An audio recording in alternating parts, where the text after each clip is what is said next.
Mas a gente vai começar aqui, Luciano, discutindo algumas definições, né? Esse consenso ele trouxe algumas definições mesmo do que seria menopausa, do que seria perimenopausa, do que seria uma menopausa precoce, do que seria uma insuficiência ovariana prematura. É interessante que ele coloca ali a menopausa como sendo um marco, né, um diagnóstico retrospectivo, que a gente define após 1 ano da última menstruação, e que antes dela viria a perimenopausa e depois dela o período pós-menopausa. Isso. O que é que você viu nesse consenso sobre qual seria, digamos, a idade fisiológica da menopausa e como é que a gente caracterizaria variações disso?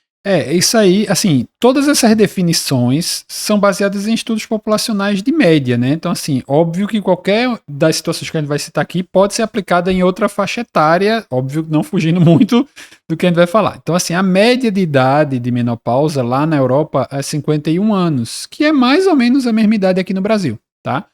Então, a gente considera a menopausa 1 ano sem menstruação, como a gente já disse aqui, e o diagnóstico seria retrospectivo. Quando a mulher fizer o aniversário, né? Passei 1 ano sem menstruar. Boa. Aí você vai dizer que é menopausa.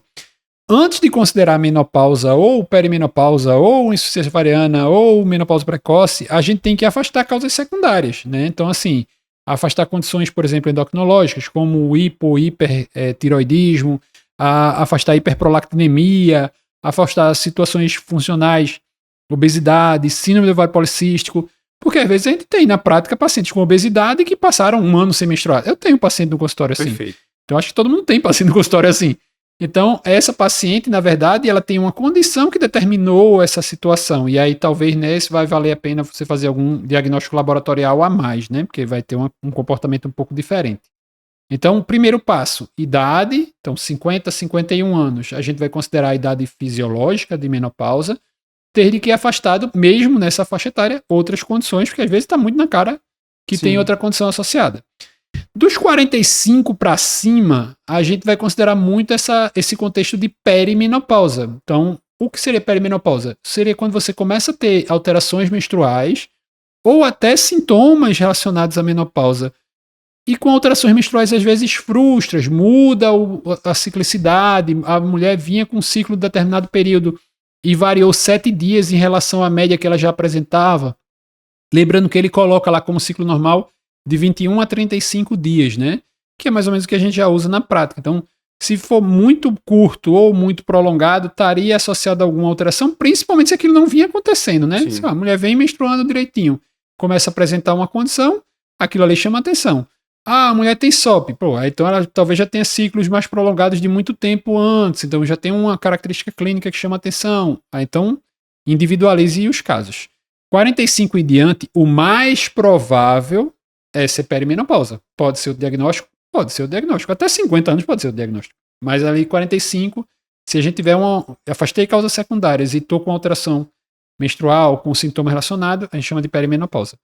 Abaixo de 45, aí a gente começa a ter essas condições de doenças relacionadas à menstruação, né? Que aí seria a menopausa precoce, aí entre os 40 e 45, e a insuficiência ovariana prematura abaixo dos 40 anos. É interessante ter essas faixas de diagnóstico, porque você vai mudar como é que você vai até considerar o tratamento, raciocinar o tratamento, né? Porque se cair ali perimenopausa, menopausa, você vai considerar como terapia de reposição hormonal e vai entrar naquelas questões tempo de tratamento, indicação, contraindicação, como é que você vai fazer. Na situação de menopausa precoce e insuficiência ovariana prematura, aí você está... É quase como se fosse uma condição patológica que você precisa tratar, porque estaria muito cedo e você estaria expondo aquela mulher a complicações relacionadas a essa menopausa muito antecipada. Então ali... Até o conceito de como é o tratamento muda, né? Se você vai precisar fazer exame ou não, como é que você vai fazer o tratamento, vai mudar um pouquinho. Acho que a gente vai abordar isso mais pra frente, né? Perfeito, Luciano.